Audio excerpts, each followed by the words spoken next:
y ya vimos el pecado de la incredulidad, ya vimos el pecado de la ingratitud, el pecado de la lascivia, creo que van esos, ¿verdad? Son los pecados que hemos estado revisando el día viernes y son pecados que no se ven, pecados que están en el corazón del hombre, pecados que a la envidia también la estuvimos revisando el viernes, pecados que aparentemente no son muy grandes, sin embargo, son esos que no se ven y precisamente como no se ven, son los más difíciles de confesar. Y por ser difíciles de confesar, las personas se atan a ese tipo de pecados durante mucho tiempo, llegando a arraigar ese pecado de una forma muy grande, porque como nadie lo ve y la persona no lo confiesa, pues es difícil poder ayudarle. Vamos a estar revisando hoy el pecado de omisión. El pecado de omisión es fallar en hacer lo que la ley de Dios requiere. Es tan pecaminoso como el hacer lo contrario a los requerimientos de la ley. Ya vimos que pecado es errar al blanco. Pecado es no hacer lo que Dios dice que tenemos que hacer. Por ejemplo, si la Biblia dice no matarás y yo mato, eso es pecado. Si la Biblia dice no hurtarás y yo hurto, eso es pecado. Si la Biblia dice no codiciarás la mujer de tu prójimo y yo lo hago, pues eso es pecado. ¿Sí? Pero dice Santiago 4:17.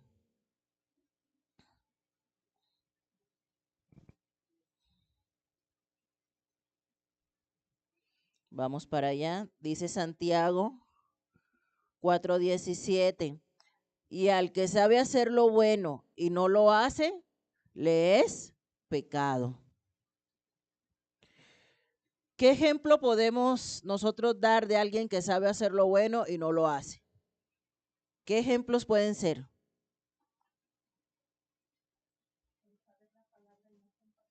El saber la palabra y no compartirla. Eso es un pecado de omisión. Y muchísimo más cuando a mí el Espíritu Santo de Dios pone algo en mi corazón y yo no lo hago, eso es pecado. Porque estamos de acuerdo que el Espíritu Santo nos habla, ¿cierto? A veces el Espíritu Santo te dice, háblale a esta persona, mira, dale una palabra de consuelo, de consejo, de lo que sea a esta persona y tú no lo haces. Y tú no lo haces. Eso es pecado. ¿Qué otra cosa es pecado? ¿Qué otra cosa puede ser un ejemplo de un pecado de omisión? No, eso es mentir.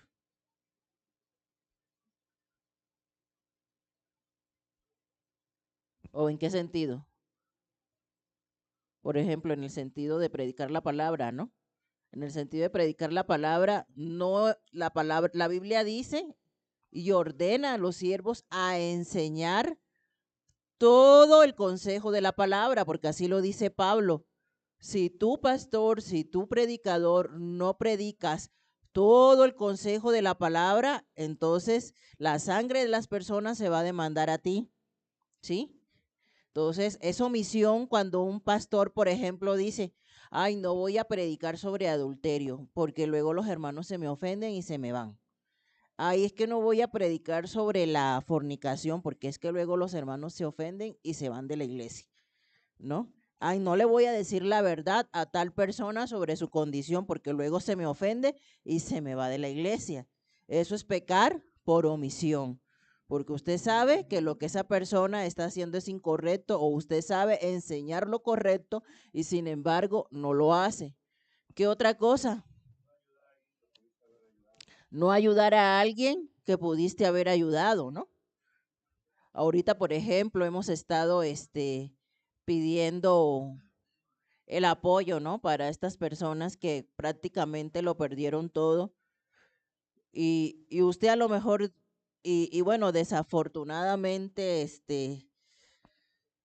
le comentaba yo a los hermanos el viernes, desde que supimos lo que sucedió, pues muchas personas ni siquiera se interesaron, ¿no?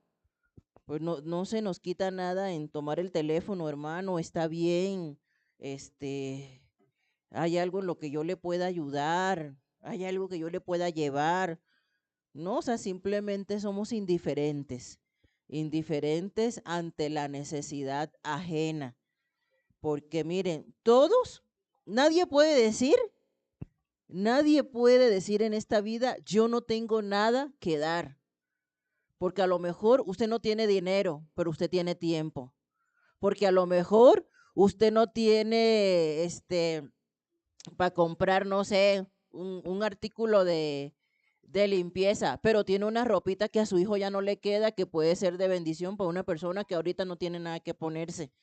Nadie, ninguno de nosotros puede decir, o sea, mi situación es tan crítica que yo no tengo absolutamente nada que dar.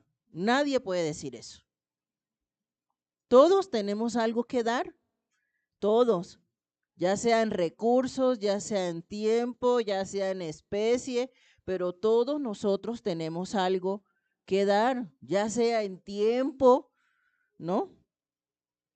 Y pues hoy vamos a volver a ir, primeramente Dios, esperemos que no llueva fuerte. La intención es nuevamente ir a pues a llevar lo que recaudemos el día de hoy y pues vamos a ver, ¿verdad? Quienes están dispuestos a ayudar. Ya hubo un grupo que fue ayer, pues esperemos que los de hoy no sean los mismos, ¿verdad?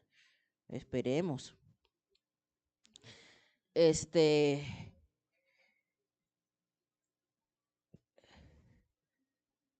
también en Malaquías se le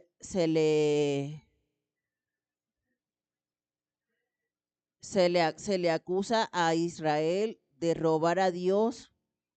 Dice, ¿robará el hombre a Dios? Pues vosotros me habéis robado y dijisteis, ¿en qué te hemos robado? En vuestros diezmos y en vuestras ofrendas, dice la palabra. Fíjense, este, a mí me llama la atención que es la única, la ordenanza de ofrendar y de diezmar, es la única ordenanza en la que el Señor le dice a su pueblo, probadme. Dice Malaquías 3:10, traed todos los diezmos al alfolí y haya alimento en mi casa y probadme ahora en esto, dice Jehová de los ejércitos, si no os abriré las ventanas de los cielos y derramaré sobre vosotros bendición hasta que sobreabunde. Me llama la atención y dice, reprenderé también por vosotros al devorador y no os destruirá el fruto de la tierra, ni vuestra vid en el campo será estéril, dice Jehová de los ejércitos. Me llama la atención que es la única ordenanza que dice probadme, porque pues es una, es algo que en nuestra naturaleza cuesta mucho dar. Eh, la naturaleza del hombre es más fácil recibir que dar, ¿no? Es más fácil recibir que dar. Todos queremos recibir tiempo, queremos recibir atención, queremos recibir bendiciones, pero la realidad es que a la mayoría de las personas les cuesta dar, sin embargo Dios dice, pruébame, ¿no? Pruébame. Y a veces, desafortunadamente, las personas pierden muchas cosas, pero no se preguntan por qué. Y esto que dice la palabra es cierto. El Señor reprende el devorador de las personas que practican estas disciplinas, porque hay personas que a lo mejor no dan, pero pues uno ve cómo se les esfuma el dinero por otros lados, ¿no? Que ya perdí, que ya me estafaron, que ya me defraudaron, que ya me robaron. Y a lo mejor sí no dan a Dios, pero pues ese dinero, ¿cómo se les va por otras partes, ¿no? Entonces es algo que pues es el Señor lo deja como que a conciencia de cada quien a conciencia de cada quien, pero finalmente hay una promesa, ¿no? Y pues cada quien decide, ¿no? Si prueba al Señor en esto o no. Pero bueno, es un pecado de omisión, ¿no? Porque pues es algo que al final todos debemos hacer, pero muchos no lo hacemos. Ajá. El siguiente pecado, ya lo vimos el viernes, el de la incredulidad. Sí, ¿verdad? El siguiente pecado que nos menciona aquí es el pecado de incredulidad. Dice, cuando Él venga, convencerá al mundo de pecado. Fíjense, la palabra habla de que la incredulidad es un pecado. Déjense, lo voy a buscar. Está en Juan 16. Dice, y cuando Él venga, convencerá al mundo de pecado, de justicia y de juicio. De pecado por cuanto no creen en mí. O sea que el no creer en el Señor es un pecado, ¿estamos de acuerdo? El no creer en el Señor es un pecado. El simple hecho, dice Juan 3:16, de tal manera amó Dios al mundo que ha dado a su Hijo unigénito para que todo aquel que en Él cree no se pierda, mas tenga vida eterna. Pero dice en el 17, pero los que no creen, ¿qué dice? ¿Qué dice el 17? Que ese nunca lo leemos, ¿verdad? Ni nos los aprendemos de memoria. Pero ¿qué dice el 17? ¿Ah? ¿Qué dice?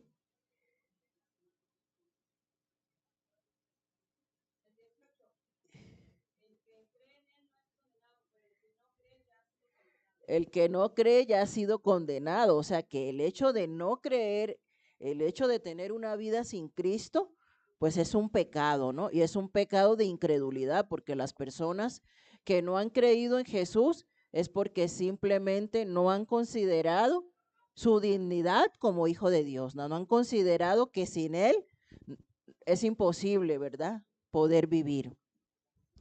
Aparte, también se refleja el pecado de incredulidad, dice, en la duda. Cuando nosotros hacemos algo con duda, también es pecado de incredulidad. Dice, pero el que duda sobre lo que come es condenado porque no lo hace con fe. Y todo lo que no proviene de fe es pecado.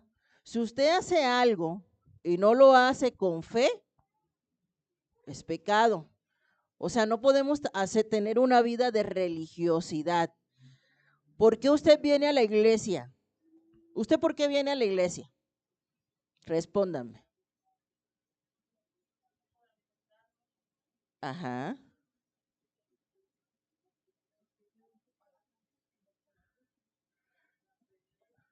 Para aprender. ¿Para qué más? ¿Para qué más venimos a la iglesia?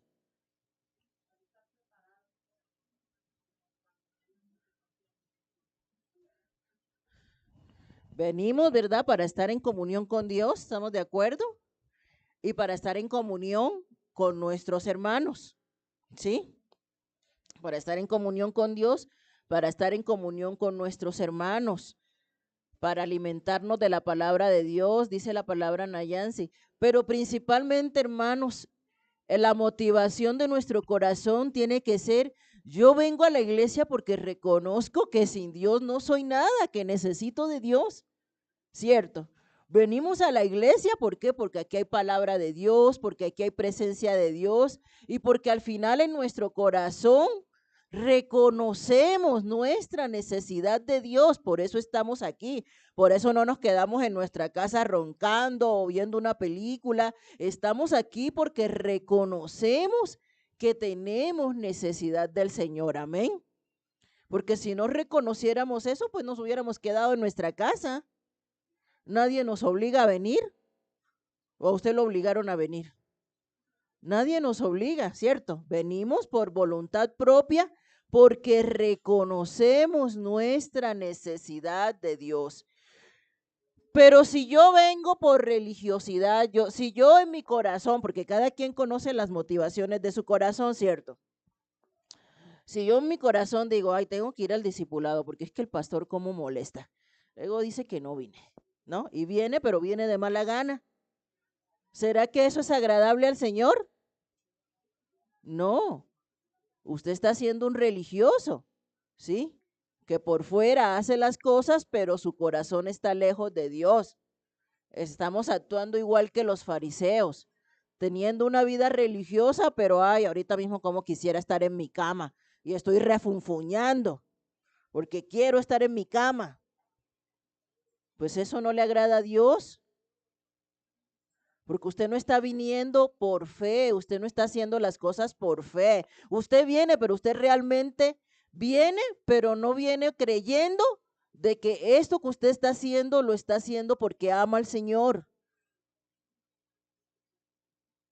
Y al final se convierte hasta en hipocresía, ¿verdad? Por eso le decía el Señor a los fariseos, sepulcros blanqueados, ¿verdad? Por fuera todos bonitos, pero tu corazón está lejos de mí.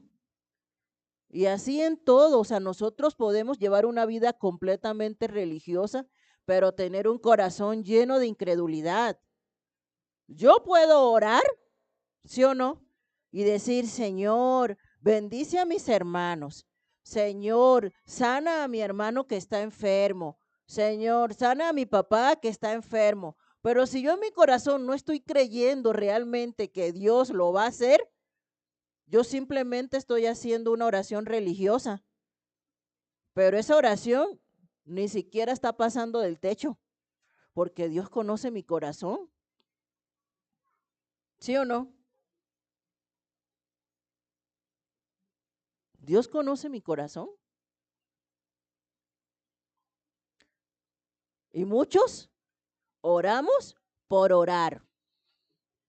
O peor aún, cuando un hermano tiene una necesidad, decimos, voy a orar y nunca oras por la necesidad del hermano. No, sí, hermano, yo voy a orar por ti. Y se te pasaron los meses, los días, las horas, los años y nunca lo hiciste. ¿Por qué? ¿Y por qué no lo hiciste? Porque nunca creíste que de verdad tu oración y tu intercesión por la vida de tu hermano tiene poder delante de la presencia del Señor. Todo lo que nosotros no hacemos, ¿sí?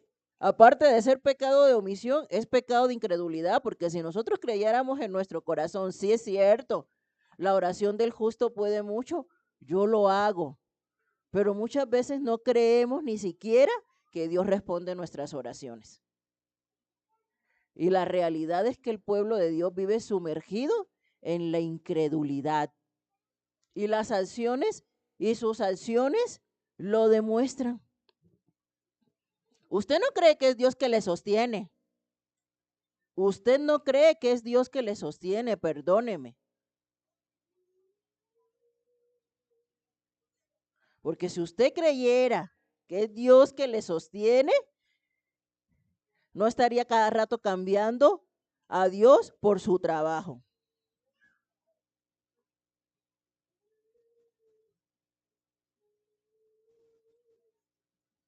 Usted no cree que es Dios quien le provee. Porque si usted creyera que en realidad es Dios quien le provee, entonces usted no andaría endeudándose, prestando por aquí y por allá, y no andaría debiéndole a medio mundo. Si usted creyera que es Dios quien le provee. Perdónenme, hermanos, lo tengo que decir, porque yo he visto muchos milagros de parte del Señor, y aún el Señor hace milagros financieros, la verdad. A veces de la persona que menos te lo esperas, del lugar que menos te lo espera, viene la bendición. De verdad, yo en mi vida, yo lo he experimentado. Cuando tú buscas la presencia del Señor, si es cierto lo que dice el Salmo. El Salmo dice, deleítate en el Señor y Él concederá las peticiones de tu corazón. Y yo, esta persona que está aquí parada, Se los puedo decir. Yo estudié toda la vida en una universidad privada carísima.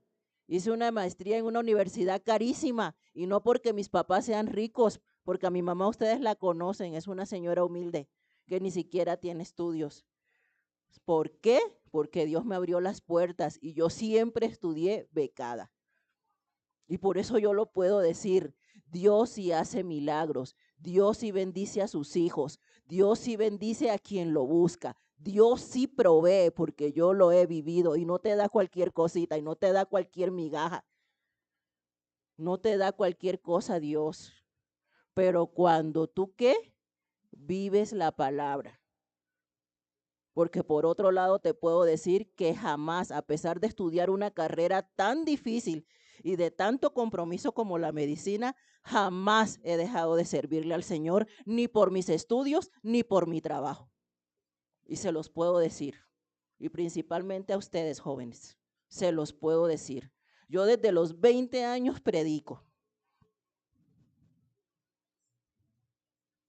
Y no se los digo por vanagloriarme, se los digo en testimonio de que si de verdad tú haces lo que dice Eclesiastés y te acuerdas del Señor en los días de tu juventud, el Señor que todo lo ve es quien recompensa la obra de sus hijos.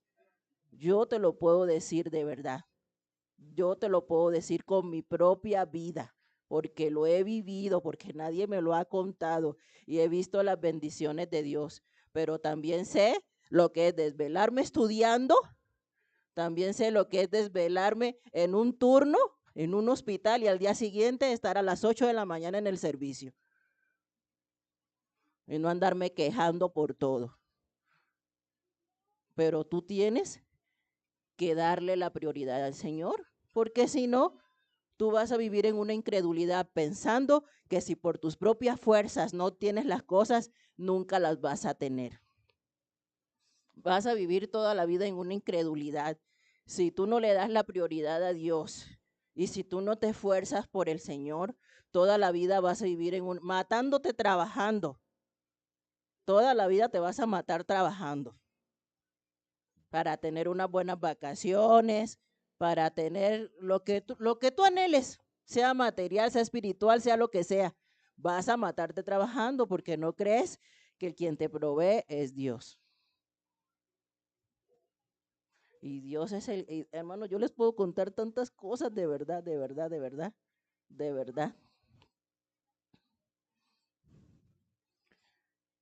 Yo trabajé una vez en una aseguradora. Cuando yo entré a ese trabajo, entré en un puesto operativo y la verdad, pues el sueldo pues no estaba bueno, pero pues yo siempre he procurado trabajar y pues ayudar con los gastos de mi casa. Y sin mentirles, hermanos, y bueno, cuando eso pues ya pastoreábamos jóvenes, daba clases en el instituto, pero de verdad yo nunca he dejado el servicio a Dios por mi trabajo. A los 3 meses, hermanos, sin mentirles, y aquí está mi esposo que no me dejará mentir, a los 3 meses a mí me habían ascendido y me habían duplicado el sueldo con el que ingresé a esa empresa, a los 3 meses. Entonces yo se los puedo decir porque yo lo he vivido, no les estoy echando cuento. Pero nosotros tenemos que, primero que todo, el Señor. Porque el día que yo quiera hacer las cosas por mis propias fuerzas, el día que entre esa incredulidad en mí de pensar que Dios no lo puede hacer y por lo tanto soy yo quien lo tengo que hacer, ese día, hermanos,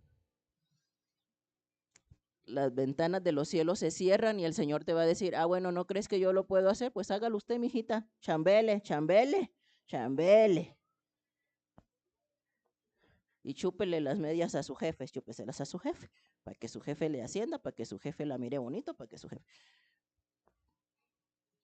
El día que dejemos de creer que es Dios quien nos da el trabajo, que es Dios quien nos da la comida, que es Dios quien nos bendice. No es ni tu empresa ni es tu jefe, es Dios, es Dios, es Dios. De verdad, hermanos, métanse eso en su cabeza y en su corazón. Es Dios, es Dios. Tú no tienes por qué hacer cosas que van en contra de la ley de Dios para agradar a ningún hombre en esta tierra. Es Dios. es Dios y nosotros donde estemos tenemos que honrar la palabra de Dios. A mí mucha gente llega diciéndome que les dé una pastilla para abortar, lo siento mucho. Deme un justificante porque no fui a trabajar, lo siento mucho. Yo soy una hija de Dios. No vengo más con usted ni toda mi familia. No venga porque yo no me mantengo por usted, a mí me mantiene Dios. No estoy para agradarle a la gente, estoy para hacer lo que la palabra de Dios dice, le guste a quien le guste, porque Él es el que me sostiene. Y nosotros como hijos de Dios necesitamos aprender a creer que es Dios que nos sostiene, porque solamente así, amados hermanos, podremos vivir en integridad, no buscando agradar a los hombres, sino a Dios, no buscando hacer las cosas en nuestra fuerza, sino dejándoselas en las manos de Dios. Amén, hermanos. El pecado de ignorancia. La ignorancia de la ley no es excusa.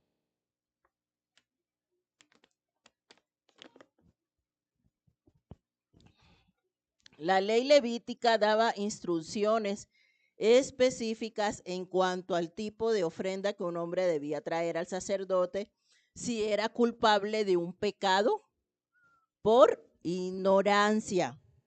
A ver, vamos a revisarlo.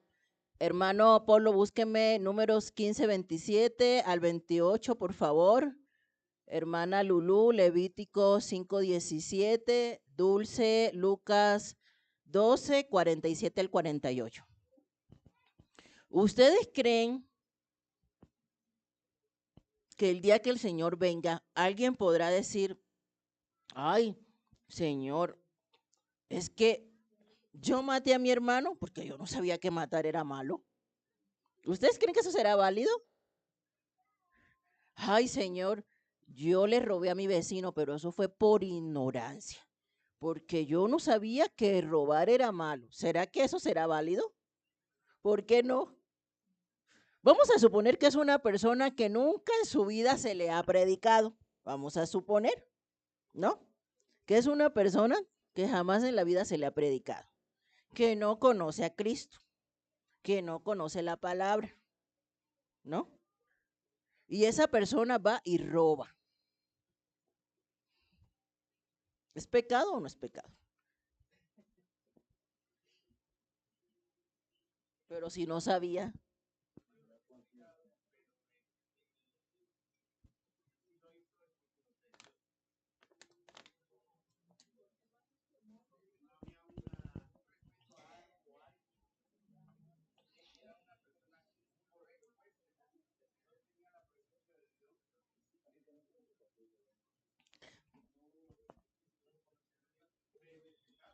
Ajá. A ver, hermana, a ver.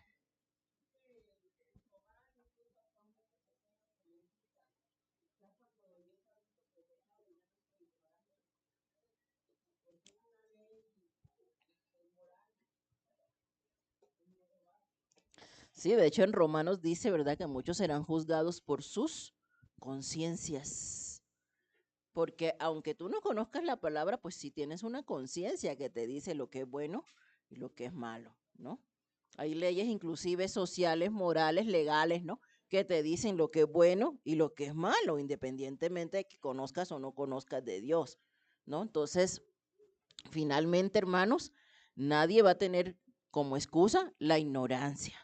A ver qué dice, hermano Polo.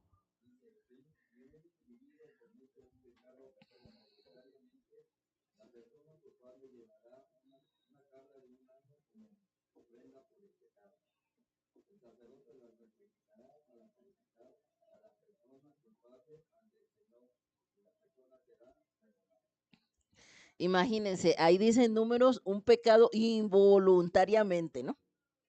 Híjole, vamos a ponerlo en nuestros tiempos de hoy, eso que dice ahí.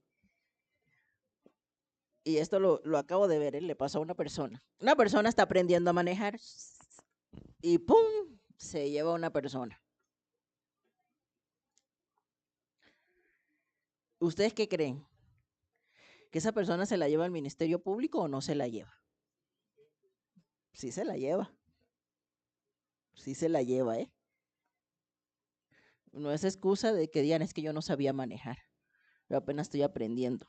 El Ministerio Público se la lleva. Ajá. Entonces, imagínense, si eso aplica para las leyes humanas, cuánto más la ley de Dios, ¿no? Que el Señor es santo, santo, santo. Yo no puedo decir, ay, es que involuntariamente, hermana, involuntariamente me llevé su bolsa. Eso fue involuntariamente, hermana Patti. Me llevé su bolsa, ¿no? Yo no quería, pero me llevé su bolsa. Eso fue algo involuntario, ¿no? Aunque sea algo involuntario, hermanos, estamos de acuerdo que toda acción tiene una consecuencia, ¿no? Y así como, por ejemplo, en la vida cotidiana, quizás yo voy corriendo, ¿no? Y me llevo una persona que está vendiendo en la esquina, ¿no? Y le tumbo todas sus cosas que está vendiendo. ¿Qué tengo yo que hacer? Pedirle disculpas, recogerla, pues, lo mínimo, ¿no? Que debo de hacer, ayudarla a acomodar nuevamente sus cosas, porque eso fue algo involuntario. Sin embargo, no quiere decir que yo no sea culpable, por mucho que haya sido involuntario, ¿no? A ver qué dice Levítico.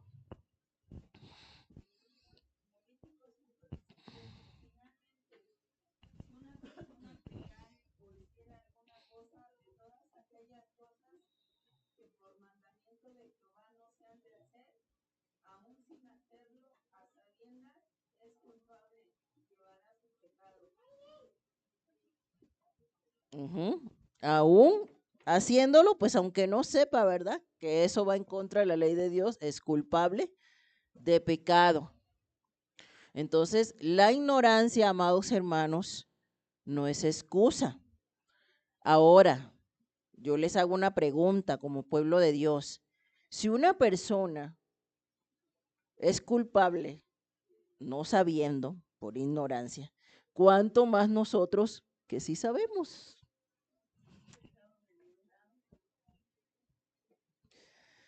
¿Cuánto más nosotros que sí sabemos, que sí conocemos la ley de Dios, aunque sea poquito, ¿no? Pero sí sabemos lo que a Dios le agrada y lo que a Dios no le agrada, estamos de acuerdo. Todos nosotros sabemos lo que es agradable al Señor y lo que no es agradable al Señor, lo que es bueno delante de los ojos del Señor, lo que es malo delante del Señor, las cosas que abomina el Señor. Y aún así, resulta que hay personas en el pueblo de Dios todavía que el disque leyendo el horóscopo, que dizque haciéndose la limpia con el huevo y no sé qué, porque es que quitándose las malas energías, subiéndose allá, bueno, ya no se puede ni subir, ¿no? Allá en las pirámides, que recibiendo la energía de la primavera. Hermanos, por favor, ¿qué dice la Biblia acerca de todas esas cosas? Entonces, imagínense si nosotros que ya somos hijos de Dios, hacemos cosas, como dice la hermana, deliberadamente, conociendo la palabra de Dios. ¿Qué es lo mejor que podemos hacer? No decir, ay, no, ya mejor no vengo al discipulado y mejor no vengo al estudio bíblico porque entre menos sepa mejor. No, ¿qué crees? ¿Por qué? ¿Por qué no? A ver, porque alguien pudiera decir en su corazón, ay, no, mejor, es mejor no saber para que mi juicio no sea tan grande. ¿Será mejor no saber? A ver, yo quiero que ustedes me respondan. Ya sabemos que nadie peca, nadie, seremos juzgados aún por la ignorancia, ¿no? Entonces, ¿qué será mejor en su condición de hijo de Dios? ¿Permanecer en la ignorancia o aprender más de la palabra de Dios sabiendo que entre usted más sepa, más juicio puede tener? Porque de hecho, inclusive dice Santiago, no os hagáis maestros de muchos, porque mayor condenación tendréis. ¿Por qué dice eso la palabra? ¿Por qué dice la palabra eso? O sea, por un lado, estamos de acuerdo que los ignorantes, pues igual serán juzgados, ¿no? Y se les considera pecado aún a pesar de su ignorancia. Y en el otro extremo vemos que la palabra dice eso, ¿verdad? O sea, malo si no sabes, alguien dirá en su corazón, o sea, malo si no sé y malo si sé demasiado. Entonces, ¿dónde me pongo? Quiero escuchar sus opiniones. ¿Dónde nos ponemos? Para que no nos vaya tan mal. Porque malo si no sé y malo si sé mucho. ¿Dónde nos paramos, pues? ¿Ah?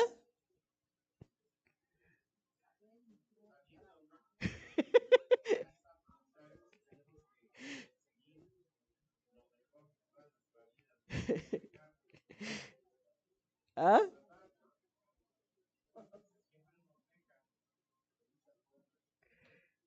A ver, Dulce, ¿tú qué opinas? O sea, aquí en esta historia de malos y sí y malos y no, pues ¿dónde me paro yo, no?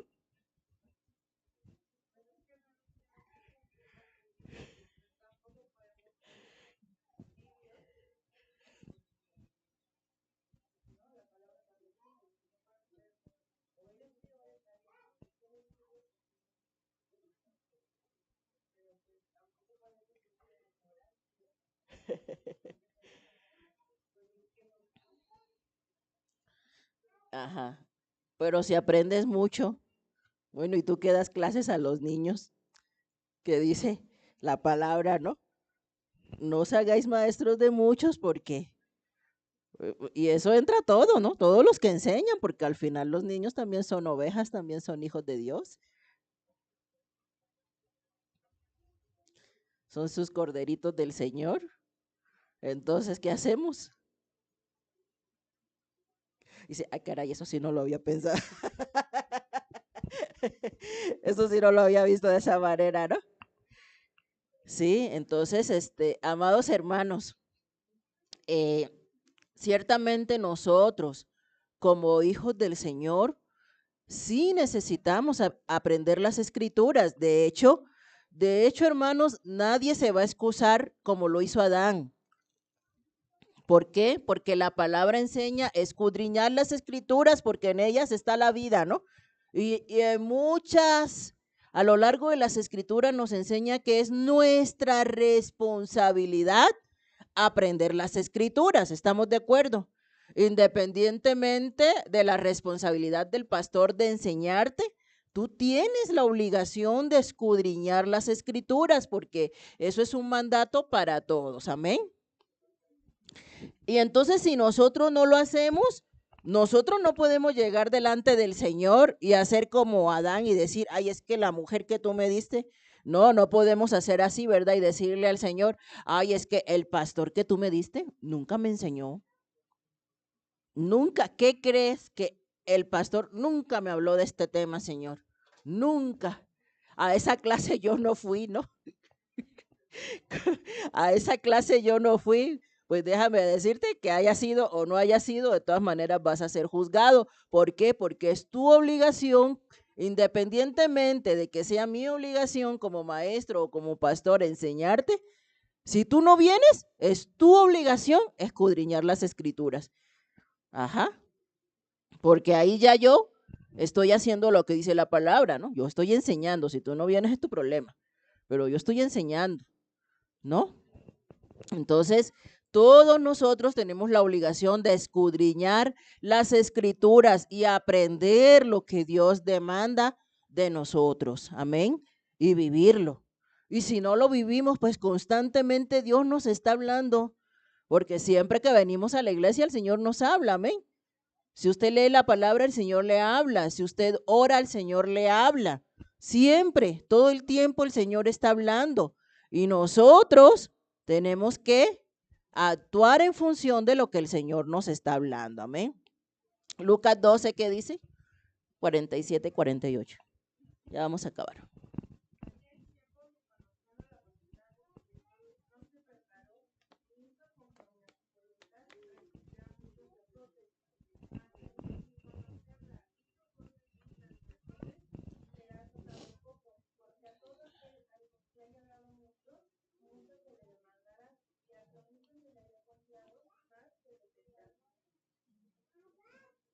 Esos son los versículos que no nos gustan.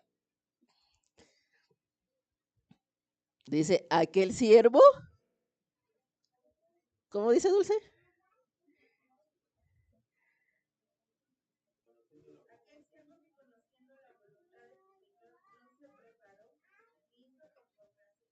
Hasta ahí, déjalo, ya con eso tienes.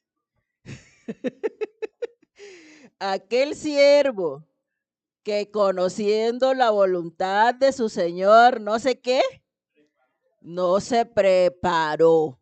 Entonces, tenemos nosotros como hijos de Dios la responsabilidad constante de prepararnos en las escrituras. Sí, es una obligación de todo cristiano. Dice Timoteo, ¿verdad? Que procura presentarte, ¿verdad? Como soldado aprobado. Dice que usa bien la palabra de verdad. Entonces es nuestra obligación prepararnos. No es obligación solamente de las personas que sirven en la iglesia, no es obligación solamente de los pastores, de los maestros, no es obligación de ellos. Y entonces imagínate, si es una obligación para todo hijo de Dios prepararse, ¿cuánto más los que sirven? ¿Cuánto más los que enseñan? ¿Cuánto más los que ministran? Imagínense. Es una responsabilidad muy grande, amén.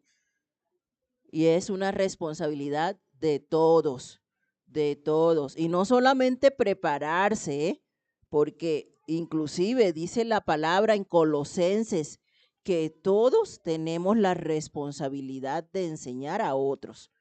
Dice Colosenses, enseñaos los unos a los otros. Entonces eso quiere decir que inclusive aunque usted no esté sirviendo o su ministerio no tenga que ver con la enseñanza, el simple hecho de ser un hijo de Dios, ¿sí? Te suma la obligación de que tienes que enseñar a otros. Amén. Entonces todos tenemos que capacitarnos, hermanos. Pónganse sobre sus pies